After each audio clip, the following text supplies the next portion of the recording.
Unsure of your dream? Study abroad destination? Clear your doubts. Videsh Consult. Call 9676502888. Hyderabad centric గా తెలంగాణకి సంబంధించి జపాన్లో జరుగుతున్నటువంటి పెట్టుబడులు, ఒప్పందాలు, పర్యటన, వీటి గురించి మాట్లాడుకుందాం. మనతో పాటుగా ఉన్నారు పొలిటికల్ అనలిస్ట్ వి ప్రకాష్ గారు. ప్రకాష్ గారు నమస్కారం అండి. గతంలో మనం దావోస్లో పర్యటించినప్పుడు ఒప్పందాలు అనేవి జరిగాయి. ఇప్పుడు ప్రత్యేకంగా జపాన్లో జరుగుతున్నటువంటి ఎక్స్పోకి సంబంధించి చూస్తే ఎకో టౌన్ ఏర్పాటు అనే దాని గురించి ఒప్పందం అండ్ ఒక ప్లానింగ్, ప్రణాళిక ఇవన్నీ జరుగుతున్నాయి కదా.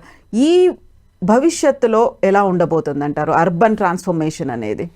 అంటే భారతదేశంలో విదేశీయులు ఎవరైనా కూడా ఎక్స్పాన్షన్ కోసం వాళ్ళ ఇండస్ట్రీస్ని కానీ వాళ్ళ టెక్నాలజీస్ని కానీ తీసుకురావాలనుకున్నప్పుడు మనకు బెంగళూరు, హైదరాబాదే వాళ్ళకు బాగా అట్రాక్టివ్ ప్లేసెస్ ఉంటాయి. ఒకటి క్లైమేట్ పరంగానే కాకుండా మనకు మిగతా మెట్రోస్తో కంపేర్ చేస్తే ఇప్పటికి కూడా ల్యాండ్ రేట్స్ చాలా తక్కువ ఉన్నట్టే. ఇప్పుడు బాంబే, కల్కట్టా ఇవన్నీ కూడా ఎగ్జాస్ట్ అయినాయి బాగా. సో ఎన్విరాన్మెంట్ పరంగా కానీ, ల్యాండ్ ప్రైసెస్ కానీ, తర్వాత ఇంటర్నేషనల్ కనెక్షన్స్ కానీ, ఇక్కడ మనకు సముద్రం లేదన్నట్టే కానీ అన్ని రకాలుగా ఇతర అవకాశాలు అన్నీ ఉన్నాయి. సో డ్రై పోర్ట్ కూడా ఒకటి ప్లాన్లో ఉంది, చాలా కాలం నుంచి అది పెండింగ్లో ఉంది ఆ ప్రతిపాదన. రేవంత్ రెడ్డి గారు దాన్ని కొంచెం ముందు తీసుకెళ్తున్నారు. కేసీఆర్ గారి పీరియడ్లో ఆ డిస్కషన్స్తోనే 10 years గడిచిపోయింది.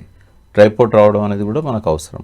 వీటి వల్ల ఏంటంటే సముద్రం లేకున్నా కూడా ఎక్స్పోర్ట్స్, ఇతర టెక్నాలజీ రంగాలలో మిగతా తీర ప్రాంతాల టెక్నాలజీస్తో కూడా అక్కడ ఉన్న క్లస్టర్స్తో పోటీ పడుతున్నాం మనం.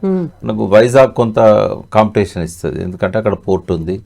తర్వాత అమరావతి ఇప్పుడు దాన్ని డెవలప్ చేయాలని చంద్రబాబు నాయుడు గారు అనుకుంటున్నారు. అంటే మనమే పోటీ అవుతాం. 2 తెలుగు రాష్ట్రాల మధ్యనే ఈ కాంపిటీషన్, హెల్దీ కాంపిటీషన్ అనేది డెవలప్ అవుతుంది ఇతర దేశాల వాళ్ళ టెక్నాలజీస్ని ఇన్వైట్ చేయడంలో. జపాన్ ఏంటంటే చాలా డెవలప్ అయిన కంట్రీ, అది అడ్వాన్స్డ్ కంట్రీ టెక్నాలజీస్ పరంగా కానీ ఇతరత్ర కానీ. సో ఇప్పుడు ఏఐ డాటా సెంటర్ క్లస్టర్ ఒకటి 10,500 కోట్లతోని ఒక ఒప్పందం అయింది రేవంత్ రెడ్డి గారి సమక్షంలో. అది ఒక అచీవ్మెంట్. అది 10,500 crores ట్రైపార్టీ అగ్రిమెంట్ అయింది. అక్కడున్న 2 కంపెనీస్ రేవంత్ రెడ్డి గారు దానికి కావాల్సిన ఎమ్యూనిటీస్ ఇక్కడ ఏర్పాటు చేస్తామని చెప్పారు. ఆల్రెడీ హైదరాబాద్లో ఏంటంటే చాలా వరకు మౌలిక వసతులు డెవలప్ అయినాయి. ఇప్పుడు ఫ్యూచర్ సిటీ అనేది ఆయన డ్రీమ్ ప్రాజెక్ట్ ఏదైతే ఉన్నదో దానికి రేడియల్ రోడ్స్ ఇట్లాంటివి వేయడం వల్ల ఇప్పుడు కంపేర్ చేస్తే మనకు హైటెక్ సిటీ ఫైనాన్షియల్ డిస్ట్రిక్ట్లో ఉన్న స్థలం వాల్యూతోని కొంచెం తక్కువ ధరలో వస్తాయి అక్కడ. ఇప్పుడే డెవలప్ అవుతున్నది కాబట్టి అదొక అడ్వాంటేజ్. వచ్చే ఇండస్ట్రియలిస్టులకు కొంచెం తక్కువ ధరలో ఆ ల్యాండ్స్ దొరికే అవకాశం ఉంటుంది. తర్వాత ఆల్రెడీ కమర్షియల్ స్పేస్ అయితే చాలా ఉంది అన్ఆక్యుపైడ్. ఇప్పుడు దాన్ని ఉపయోగించుకోవాలి. ఫస్ట్ ఏంటంటే చాలా బిల్డింగ్స్ కట్టి పెట్టారు. లాస్ట్ 1 year నుంచి కొంత స్లోగా బుక్ అవుతున్నాయి అవన్నీ కూడా. రేషన్ తక్కువ ఉంది కొంచెం. ఇప్పుడు కొంచెం పికప్ అవుతున్నది కూడా. ఇప్పుడు మనం వరల్డ్ ఎకనామిక్ సమ్మిట్లో దావోస్లో తను చేసుకున్న ఒప్పందాలు కూడా అవి కూడా అమల్లోకి వచ్చినట్టయితే ఈ సంవత్సరం కొంత మంచి ప్రోగ్రెస్ ఉంటుందని అనుకోవచ్చు. సో ఆయన ఎఫర్ట్స్ని మనం అప్రిషియేట్ చేయాలి. ఎందుకంటే ఎక్కడ ఎక్స్పోజ్ ఉంటే అక్కడికి తనే పర్సనల్గా పోవడం అనేది, గతంలో ఏంటంటే సెక్రటరీలు తర్వాత మినిస్టర్స్ పోయేవాళ్ళు.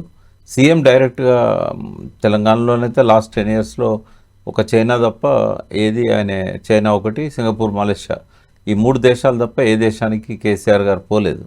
కానీ అక్కడ కేటీఆర్ గారు పోయేవారు. అంటే ఏది కేటీఆర్ గారు అక్కడ ఏ హామీ ఇచ్చినా కూడా సీఎం దాన్ని కాదనడనే ఒక ధైర్యం, నమ్మకం ఉండేది కదా. ఇక్కడ స్వయంగా సీఎం పోవడం అనేది ఒక అభినందించదగ్గది. ఎందుకంటే ఇమ్మీడియట్గా డిసిషన్ తీసుకోవడానికి ఆడ శ్రీధర్ బాబుకు ఇబ్బంది ఏమి ఉండదు. ఎందుకంటే ఆయన ఇండస్ట్రియల్ మినిస్టర్గా, ఐటీ మినిస్టర్గా ఆయనే ఎక్కువ విదేశీ పెట్టుబడులను ఆకర్షించే ప్రాజెక్ట్స్ అన్నీ కూడా ఈ 2 డిపార్ట్మెంట్సే ఉంటాయి, ఐటీ అండ్ ఇండస్ట్రీస్. సో ఒకవేళ సీఎం వెంట లేకుంటే కొంత ఇబ్బంది అవుతుంది హామీలు ఇవ్వడానికి, కమిట్మెంట్ ఇవ్వడానికి. నేను సీఎంని అడిగి చెప్తాను అంటే వాళ్ళకి కొద్దిగా ఇబ్బందిగా ఉంటుంది ఇండస్ట్రియలిస్టులకి. సో తను జయేష్ రంజన్ గారికి ఏమో చాలా ఎక్స్పీరియన్స్ ఉన్నది. ఆయన గడిచిన 15 సంవత్సరాల నుంచి కూడా ఐటీ ఇండస్ట్రీసే చూస్తున్నాడు. కాంగ్రెస్ గవర్నమెంట్లో కానీ, యునైటెడ్ ఆంధ్రప్రదేశ్లో, తర్వాత తెలంగాణ మొత్తం 9.5 సంవత్సరాల పాలనలో ఐటీ అండ్ ఇదే చూశాడు, ఇండస్ట్రీస్. ప్రిన్సిపల్ సెక్రటరీ ఉన్నాడు ఇప్పుడు. సో ఆయనకున్న అనుభవం కూడా దీనికి కలిసి వస్తున్నది. బహుశా అందుకేనేమో ఆయనను మార్చలేదు. చాలామంది ఐఏఎస్లను మార్చారు. సో ఆయనకున్న ఇంటర్నేషనల్ కనెక్షన్స్, ఎక్స్పీరియన్స్, ఎవరిని అడగాల్సిన అవసరం లేకుండా ఫింగర్ టిప్స్ మీద ఆయనకి ఇన్ఫర్మేషన్ ఉంటుంది. ఏ సెజ్లలో ఎంత ఖాళీగా ఉంది, ఎక్కడెక్కడ ఏ రేట్స్లలో ఉన్నాయి, హైదరాబాద్లో ఎన్ని రకాల పార్క్స్ ఉన్నాయి, ఇట్లాంటివన్నీ కూడా ఆయనకు మెడికల్ డివైజెస్ పార్క్ కానీ ఇవన్నిటి మీద ఆయనకు ఒక అవగాహన ఉంది. ఈ టీం అనేది కొంత పర్ఫెక్ట్గా మ్యాచ్ అయింది. ఈ విషయంలో కొంత లాస్ట్ 14-15 monthsలో రేవంత్ రెడ్డి ఫారిన్ విజిట్స్, ఈ ఒప్పందాలు కొంత అడ్వాన్స్ అవుతున్నాడని అనిపిస్తూ ఉన్నది. డెఫినెట్గా అది మన స్టేట్కి ఒక అడ్వాంటేజ్ అవుతుంది. సో ఇప్పుడు ఎకో టౌన్ అనేది హైదరాబాద్లో ఏర్పాటు చేస్తామన్నప్పుడు గతంలో తీసుకొచ్చినటువంటి హైడ్రా కావచ్చు, లేకుంటే రివర్ మూసీ రిజ్యునేషన్ కావచ్చు, 4th సిటీ కావచ్చు, మీరు చెప్పినట్టుగా ఔటర్ రింగ్ రోడ్లు, ఇవన్నీ కూడా దానికి హెల్ప్ అవుతాయి అనేటువంటి ఒక పవర్ పాయింట్ ప్రజెంటేషన్లు కావచ్చు, వాళ్ళ బృందంతో మాట్లాడినప్పుడు ఎక్కువగా డిస్కషన్స్కి వస్తున్నటువంటి అంశాలు. యూజువల్గానే హైదరాబాద్ అనగానే హ్యాపెనింగ్ హైదరాబాద్ అనేది ఉంటుంది. దానికి ఎకో టౌన్ ఏర్పాటు అనేది యాక్చువల్గా ఏ రంగాల్లో ఎక్కువగా ఫోకస్ పెడితే ఇంకా ఫ్లరిష్ అవుతుందని మీరు అనుకుంటున్నారు? ఎకో టౌన్ అనేది మంచి కాన్సెప్టే. అది అంటే పొల్యూషన్ ఉండకుండా దానికి సంబంధించిన ఇండస్ట్రీస్ కానీ ఇట్లాంటివన్నీ కూడా ఇవాళ రేపు అంటే మన ప్రపంచ దేశాలతో చూసినట్టయితే 2030 కల్లా ఈ కార్బన్ సంబంధించిందంతా తగ్గించాలి.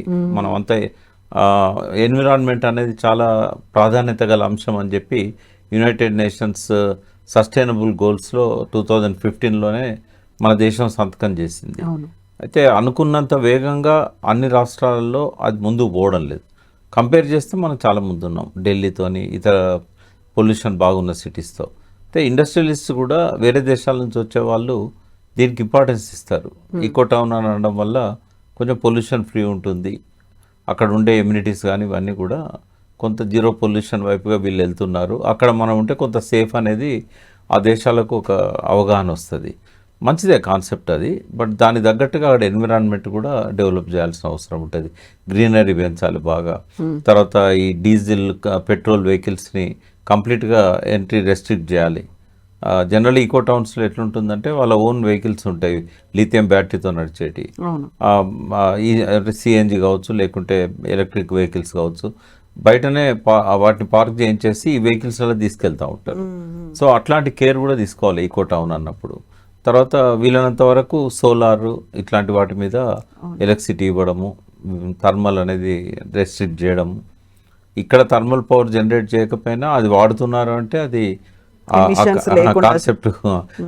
ఇవన్నీ కూడా కొంచెం చూసుకోవాలి. రేడియేషన్ లెవెల్స్ తగ్గియాలి, ఇవన్నీ కూడా చూసుకోవాల్సి ఉంటుంది. మంచి కాన్సెప్ట్ ఈకో టౌన్ అనేది. హైదరాబాద్ను కూడా మొత్తం ఈకో సిటీగా చేస్తే ఇంకా అద్భుతం చేయొచ్చు, అవకాశం ఉంది. అయితే రేవంత్ రెడ్డి కలిసి వచ్చిన అంశం ఏంటంటే జీరోతో స్టార్ట్ చేయాల్సిన అవసరం లేదు. ఆల్రెడీ ఒక సర్టెన్ లెవెల్కి ఈ సిటీ డెవలప్ అయింది లాస్ట్ 20-25 yearsలో. కాబట్టి ఆ ఉన్నదాన్ని ఉపయోగించుకొని ఇంకా అదనపు ఎమ్యూనిటీస్ క్రియేట్ చేయడం అనేది ఆయనకు కలిసి వచ్చిన అవకాశం. సరే ఎఫర్ట్స్ పెడుతున్నాడు, తర్వాత ఆయనకు అంబిషన్ ఉంది. లేనిదాళ్ళు ఏంటంటే కొంత బడ్జెట్ తనకు బాగా టైట్ ఉంది, బడ్జెట్ పరిస్థితి. రెవెన్యూస్ మన ఎక్స్పెండిచర్ సరిపోనుగా మ్యాచ్ కావడం లేదు. అష్యూరెన్సెస్ కూడా ఫుల్ఫిల్ చేయడంలో ఇటువంటి హార్డిల్స్ ఉన్నాయి. వాటి వల్ల కొద్దిగా ఇబ్బంది ఉన్నది. కానీ ఈ ఇన్వెస్ట్మెంట్స్ని అట్రాక్ట్ చేయడానికి కావాల్సిన అవకాశాలున్నాయి. ఆయన లోపల ఆ పట్టుదల జీలు కూడా కనబడుతూ ఉంది. ఇప్పుడు పాపులేషన్ డెన్సిటీ చూసుకుంటే హైదరాబాద్లో జనసాంద్రత అనేది విపరీతంగా పెరిగిపోతుందని, ఈ లెక్కలు ఇలాగే కంటిన్యూ అవుతే మనకి రాబోయే రోజుల్లో పొల్యూషన్ ఎక్కువ పెరుగుతుంది, ట్రాఫిక్ జామ్స్ ఇవన్నీ ఎక్కువ పెరుగుతాయి అనేటువంటి అనాలిసిస్లు కూడా ఉన్నాయి. కాబట్టి ప్రైమ్ ఫోకస్ వెరీ ఫస్ట్గా దేని మీద ఫోకస్ పెట్టాలంటారు? మనకేంటంటే సరౌండింగ్లో చాలా సిటీస్ ఉన్నాయి. ఇప్పుడు వేరే రాష్ట్రాల్లో మనకు అది కనబడదు. ఇప్పుడు తెలంగాణలో ఇప్పుడు RRR కనుక వచ్చినట్టయితే అది ఇప్పుడు బాగా వేగం పుంజుకున్నది. ఇదివరకు నార్త్ సైడ్ బాగుండే, ఇప్పుడు సౌత్ కూడా ఆయన కాన్సన్ట్రేట్ చేస్తున్నారు. ఇది కనుక తొందరగా కంప్లీట్ అయిపోతే ఈ పక్కన ఉన్న డిస్ట్రిక్ట్స్ అన్నీ కూడా, ఇప్పుడు సంగారెడ్డి కావచ్చు, అటు పక్కన సిద్దిపేట కావచ్చు, ఇటు భువనగిరి అవతల యాదాద్రి భువనగిరి అవతల ప్రాంతాలు, ఇవన్నీ కూడా కనెక్టివిటీ డెవలప్ అవుతుంది. అప్పుడు డెన్సిటీ అనేది కొంత తగ్గుతుంది. ఎందుకు అంటే మైగ్రేట్ అయ్యే వాళ్ళు అక్కడ మనం ఇండస్ట్రీస్, పార్క్స్ ఇవన్నీ డెవలప్ చేస్తాం కాబట్టి ఆయన డ్రీమ్లో ఉంది అది. శాటిలైట్ టౌన్షిప్స్ అని కేసీఆర్ అన్నాడు, బట్ స్మార్ట్ సిటీస్ అని రేవంత్ రెడ్డి గారు అన్నారు. ఇవి కనుక డెవలప్ అయ్యి ఇప్పుడు వారు తీసుకొచ్చే కొత్త ఇండస్ట్రీస్ కానీ, పార్క్స్ కానీ, ఈకో పార్క్ కానీ, రేడియల్ రోడ్స్ కనెక్టివిటీ ఇచ్చి RRR నుంచి ఇప్పుడున్న ORR మధ్యలో ఇవన్నీ కూడా ఏంటంటే ఎక్స్పాన్షన్ అనేది డిస్ట్రిక్ట్లోకి వెళ్ళిపోద్ది ఆటోమేటిక్గా. అదివరకు కూడా హైదరాబాద్ డెవలప్మెంట్ అనేవాళ్ళం కదా. హైదరాబాద్ డెవలప్మెంట్లో మెదక్ ఉండేది, మహబూబ్నగర్ ఉండేది, నల్గొండ ఉండేది, ఇండస్ట్రీస్ అన్నీ కూడా ఆ జిల్లాలకు స్ప్రెడ్ అయిపోయినాయి. ఇప్పుడు కూడా ఈ ఎక్స్పాన్షన్ అనేది కొంత RRR కొంత అవతల యువతల చేసుకోగలిగితే ఒక 10-15 డిస్ట్రిక్ట్స్ వస్తాయి, తెలంగాణ డిస్ట్రిక్ట్స్. అప్పుడు హైదరాబాద్ మీద భారం తగ్గుతుంది. తర్వాత ఈ radial roads, ring roads, RRR ఇవి కూడా హైదరాబాద్ మీద ప్రెజర్ను తగ్గిస్తాయి. ఇంతకుముందు తెలంగాణ రూరల్ నుంచి బాంబే సైడ్ పోవాలంటే ఖచ్చితంగా హైదరాబాద్ సిటీ టచ్ చేయకుండా పోయే అవకాశం లేకపోయింది. ఇప్పుడు బెంగళూరు నుంచి చెవెళ్ళ మీదుగా డైరెక్ట్గా హైదరాబాద్ టచ్ చేయకుండా ట్రాన్స్పోర్ట్ వెహికల్స్ కానీ ఇవన్నీ పోతున్నాయి. RRR కనుక అయిపోతే ఇంకా కనెక్టివిటీ పెరుగుతుంది. అంటే హైదరాబాద్లో ఉన్న జనసాంద్రత తగ్గదు, కానీ ఈ కొత్తగా వచ్చే మైగ్రేషన్ అంతా కూడా సిటీ బయట స్థిరపడే అవకాశాలు ఉన్నాయి. ఇంకా ఇక్కడ మనకు ప్రెజర్ తగ్గుతుంది దానివల్ల. తర్వాత వారు అక్కడ జపాన్లో చెప్పినట్టుగా ఈ మెట్రోను అన్ని వైపులకు కూడా ఎక్స్పాండ్ చేసే ఆలోచనలు ఉన్నాయి. దానికి ఏవిఎస్ రెడ్డి గారిని మళ్ళీ కంటిన్యూ చేయడం, ఆయన ఒక్కరిని మళ్ళీ తీసుకున్నారు. ఎందుకంటే ఆయన ఇన్సెప్షన్ నుంచి ఆ ప్రాజెక్ట్లో ఉన్నారు. లాస్ట్ 10-15 ఇయర్స్లో ఆయనకు మంచి అనుభవం వచ్చింది. సో ఆయనను కంటిన్యూ చేస్తున్నారంటేనే మెట్రో పలు దిశలకు దాన్ని ఎక్స్పాండ్ చేసే, మేడ్చల్ సైడ్ కానీ, ఇటు షామీర్పేట సైడు, అటు ఎయిర్పోర్ట్ నుంచి ఇంకా పైకి, ఇవన్నీ కూడా కొంత ఆలోచనలు పేపర్లలో కనబడుతున్నాయి. బట్ దాన్ని నిజం చేయాలంటే ప్రైవేట్ పబ్లిక్ పార్ట్నర్షిప్ కింద చేయాల్సిన అవసరం ఉంటుంది. మరి ఇంతకుముందు ఉన్న ఎల్ఎన్టీ వాళ్ళు వస్తారా, లేకుంటే కొత్త కంపెనీస్కి ఏమైనా ఇన్వైట్ చేయాల్సి వస్తుందా, కొన్ని రూట్స్ని ఏమైనా ఇవ్వాల్సి వస్తుందా అనేది చూడాలి. బట్ ఇట్స్ హైదరాబాద్ నలుచెరువుల డెవలప్మెంట్ కోసం ఇప్పుడు ఆయన తీసుకుంటున్న చర్యలు అయితే డెఫినెట్గా ఉపయోగపడతాయి.